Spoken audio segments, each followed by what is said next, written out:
Matt, do you like hot dogs? Because I like hot dogs, but you can't put ketchup on a hot dog. As Ortega grounds out to second, 4-6-3. Cubs are going to lose this ball game 3-2. I'm more of a grilled onion guy myself. Welcome in, folks. That was my Boog Shambi impression. On this episode of Locked On Cubs, we're going to talk about the Marquee Network and some things we may not love about the production of our ball club. Come on in and join us.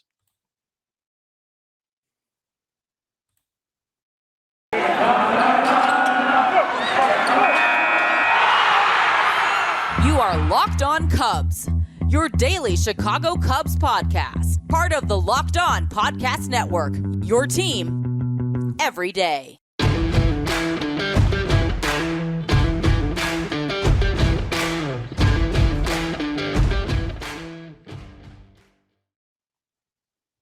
Welcome back into Locked On Cubs alongside Sam Olber. I'm Matt Cozy. Excited to be with you again today as we close out our first week of shows.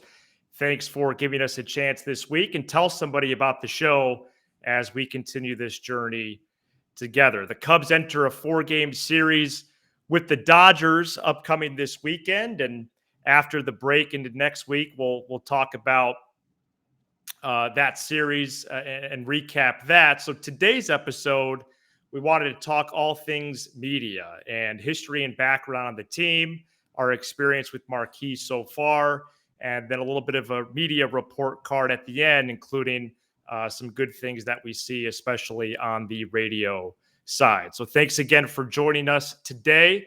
We did want to tell you that today's episode is brought to you by Sports Card Investor app. Welcome to the world of trading cards reimagined. Stay tuned later in the show for more information on this awesome new tool for collectors. You're going to want to check out the Sports Card Investor app. Sam, my first memories with media and the Cubs, my first two TV guys were Chip Caray and Steve Stone. And then it went into Len Casper and Bob Brenly. All growing up, the Cubs were on multiple networks. I don't really remember being a problem, like where to find the game. That seemed pretty elementary to me, even as a young person. Honestly, prior to 2020, I have a lot of good memories of the Cubs media growing up on the TV and the radio side.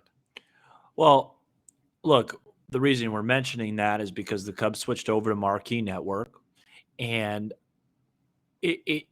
before we even get into why I don't like the Marquee Network and why I think it's been a really bad couple of years there, it starts with the history, Matt. So you talked about Chip Caray, but it goes back way before we were born with the late, great Jack Brickhouse. Back, hey, hey, hey, hey. And then, of course, the late, great Harry Caray. These are Hall of Famers. These are guys that are icons.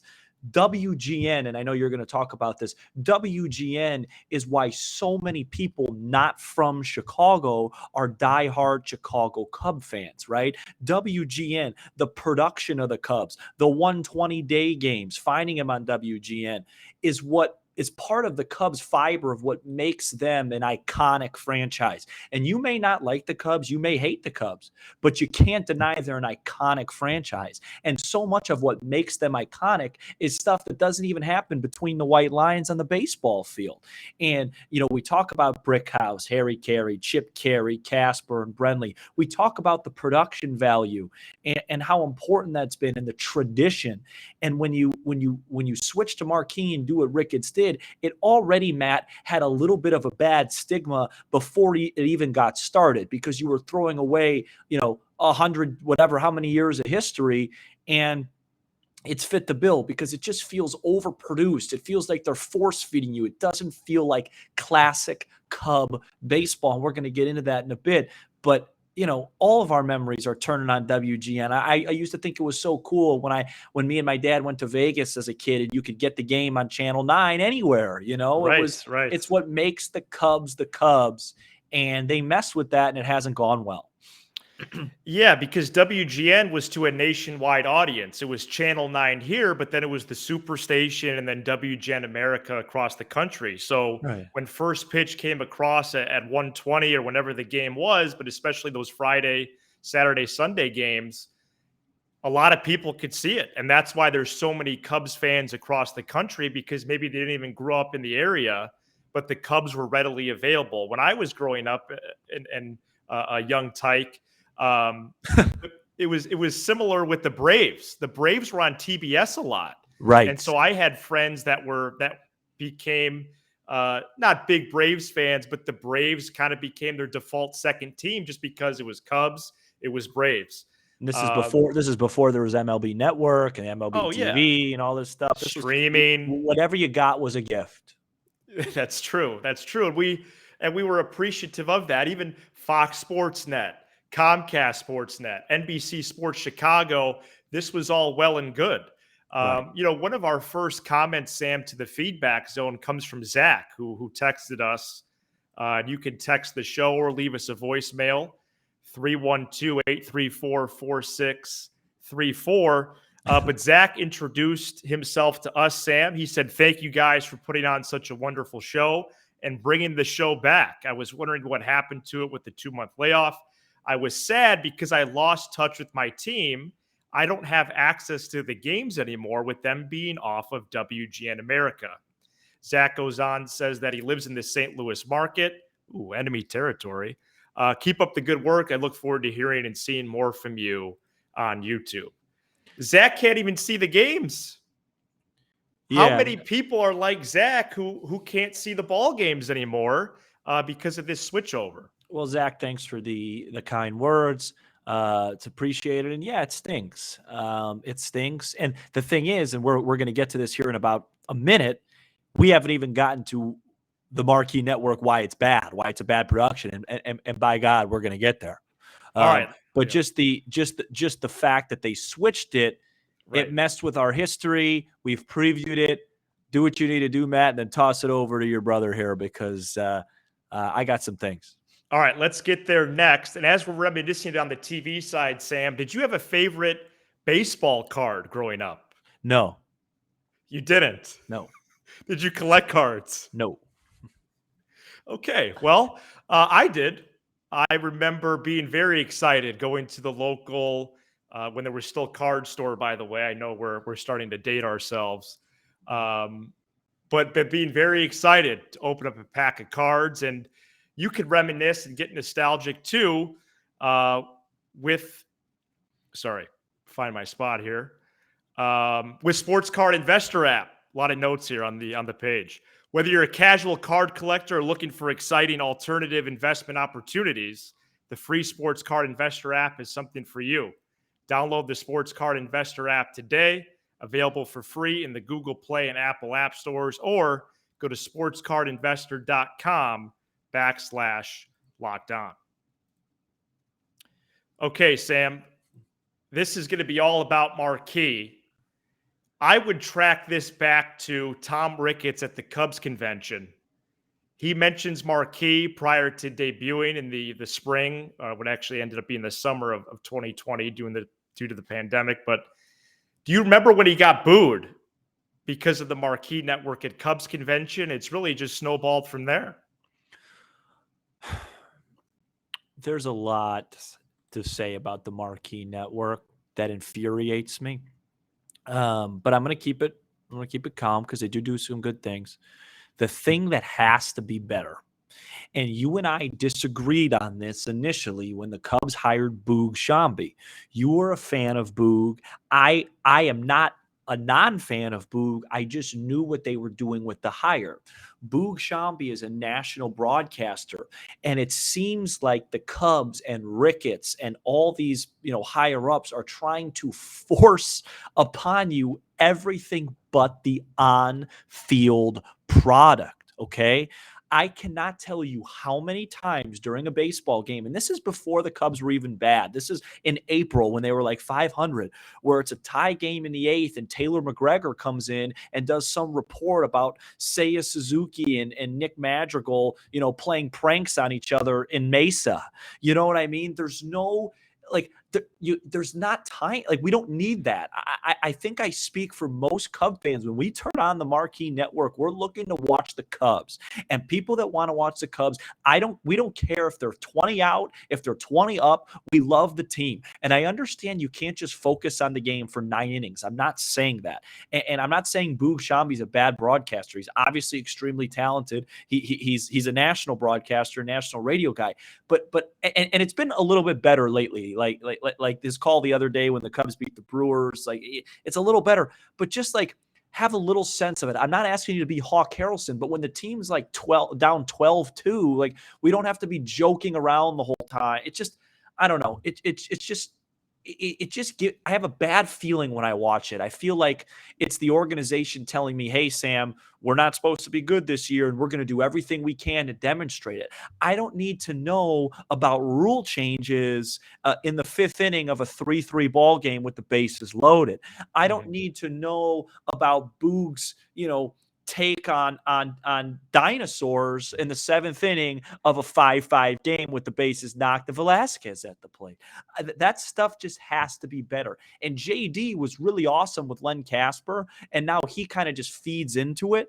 It's just not good. And it just feels forced. Like the White Sox, for example, on the other side of town, their broadcast, they're locked in, and they don't have a great team this year by any means, but like they joke around and have fun, but you could just tell the game is priority with the Cubs broadcast on the Marquee Network. And I'll let you talk pre and post and things like that, because I don't watch as much of it as you, but the in-game product, it's just not as good. Like when I watched the Brewers this week and I watched Brian Anderson, they're locked in. Chip Carey's locked in.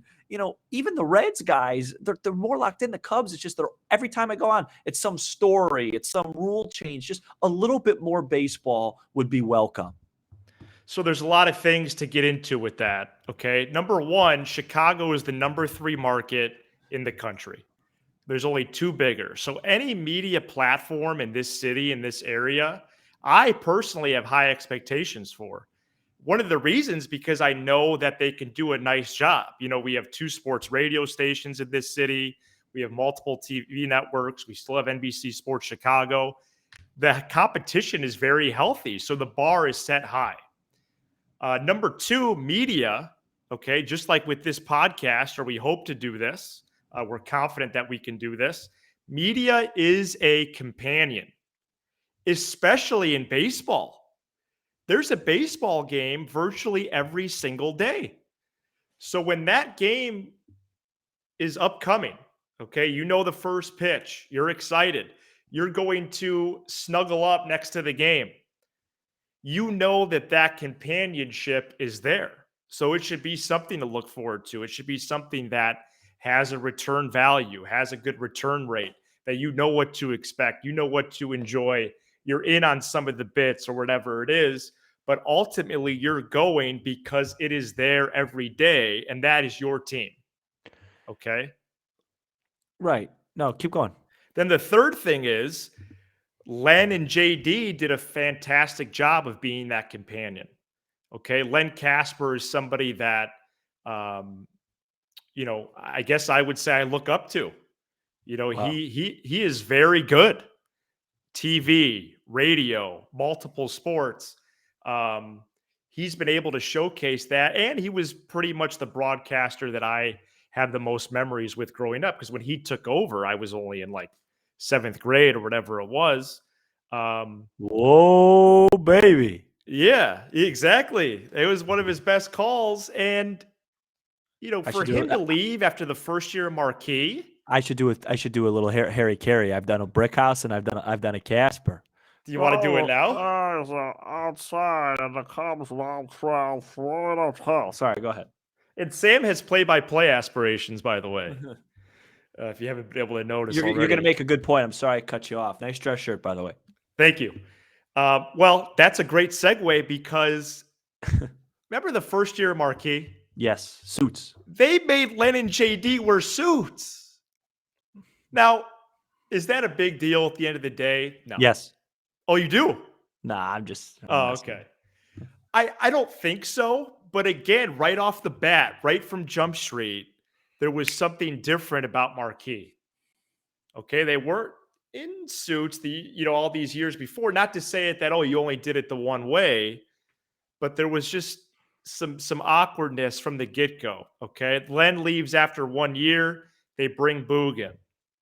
The other thing, Sam, with pre and post, especially that first year, over the first 2 years, I'll say, even this year, which here's the thing.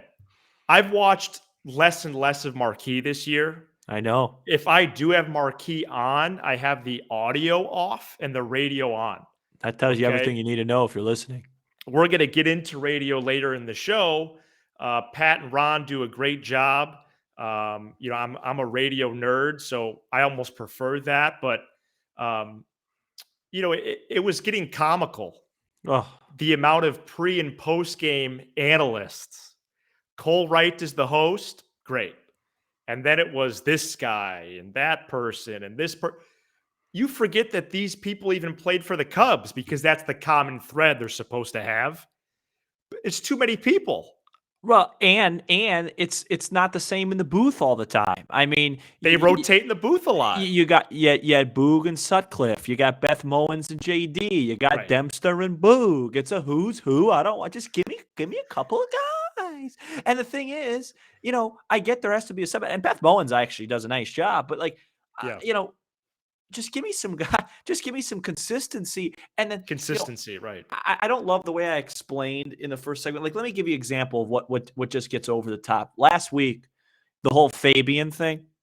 Oh, that's right. Fabian. The guy who is the guy down the third baseline doing security, makes a couple grounders. Okay, we get it, Boog. Once or twice is fine. And now every time there's a ground ball, he talks about Fabian. I want to talk about my team. I want to talk about the score, pitch selection, stealing bases, hit and run, prospects, not Fabian. Okay. It's just too much. It's just like, I just feel like we're kind of like, it just makes me feel like rooting for the Cubs. I feel like a loser. Okay. Like this is the Cubs, man. This is the third biggest market in the game. This is an iconic Mount Rushmore type franchise in baseball. Okay. Yes, we don't have the greatest history, but we're the Cubs, and baseball is better because of the Cubs. So act like it. And we're going to try to act like it after this. Today's episode is also brought to you by Built Bar. From the people who invented healthy and tasty comes the latest gift to your taste buds. You probably tried the amazing coconut brownie chunk Built Bar, but guess what? Your friends at Built have given coconut brownie chunk the Puffs treatment. That's right, the coconut brownie chunk Built Bar flavor you love in a deliciously chewy marshmallow covered in 100% real chocolate. It's like a fluffy cloud of coconut brownie goodness, but stop drooling and listen. They are good for you. Low calorie, slow down. Low calorie, low sugar, high protein, and all delicious. Go to built.com, use promo code LOCK15 and get 15% off your order. Use promo LOCK15 for Built Bar. That sounds good. Yeah, it does. And you want me to take this? You want me to take this segment? Sure. Okay. Yeah. So you look a little. It's all right. It's just a little rattled by Built Bar. Yeah. Don't be rattled. They're too good. Get a ground ball to short. You get out of this inning. So there's a lot of things about the Marquee Network that are frustrating, but one thing that is consistent and that I think a lot of Cub fans take for granted, Matt, is the radio side. Yes. And if we're talking about the Cubs broadcast team, if we're talking about Cubs media, you would be a fool not to talk about Pat Hughes, who, by the way, on my birthday gave me a shout out on one of those apps. My mom got it for me. I forget. Oh, Cameo. Yeah. He gave me a Cameo shout out for my birthday. Not last year, but the year before. And it was awesome because if I am on my deathbed, God forbid, and I need just something to put a smile on my face, just put the radio to my ear and have it say, Chicago Cubs baseball is on the air. Pat Hughes has the voice of an angel. And when I listen to Pat Hughes, the Cubs can be down 9-0, but I have this comfort. And part of it is I don't like change. So Len to Boog was a big change.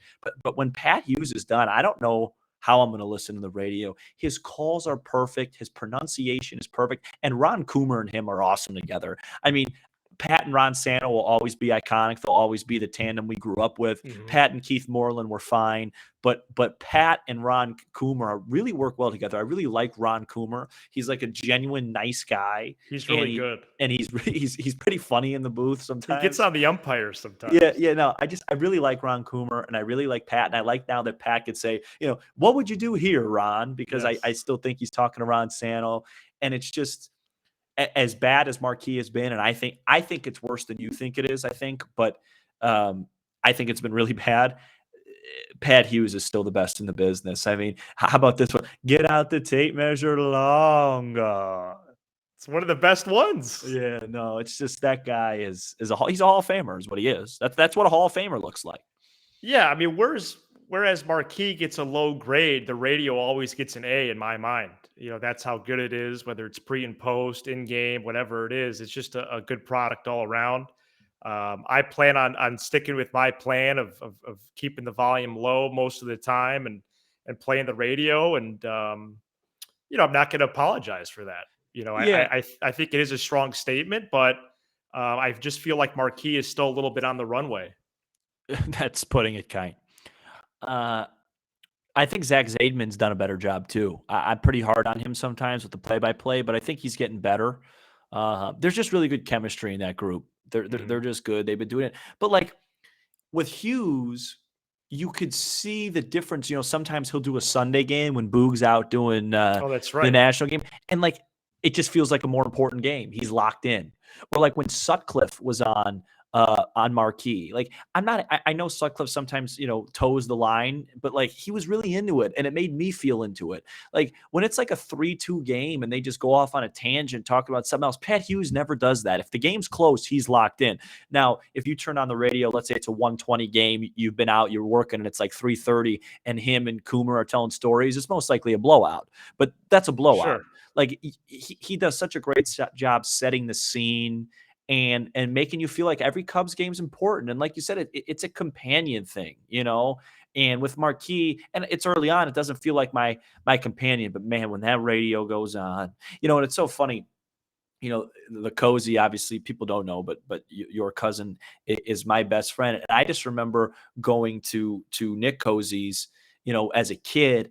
And no matter the Cubs could be 20 games out of first, the radio was always on, Always especially in on. the garage, always everywhere. And it just, I don't know, there's like a nostalgia to it. Yes. And a memory to it. Like it's just Cubs baseball, and that's what's so special about it. And they had the radio all the time since Hughes has been a part of it. And then, we talked about the great broadcasters in WGN and Marquee. It just has this.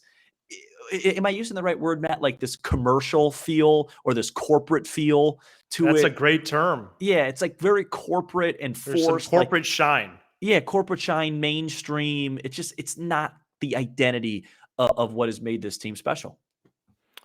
All right, Sam, that does it for our first week of shows. How do you think we did? I think we did. I would give us, if I had to compare us this week to a player on the Cubs, I would say very Ian Happ, right? We showed some flashes of being a superstar, but we're not quite there yet. Hopefully we get there. Okay, very good. And we hope that you share the show with somebody. That would help us out a lot. Pull up a chair, pop in the headphones, and be a part of this journey with us. Subscribe on Apple, Spotify, everywhere you get your podcasts. Subscribe to Locked On Cubs on YouTube as we make the push to 1,000 subscribers, and follow along with us on Twitter at Locked On Cubs. And remember, you could leave us a voicemail or drop us a text, 312-834-4634. Thanks for making Locked On Cubs your first listen every day. Now make your second listen Locked On MLB Prospects.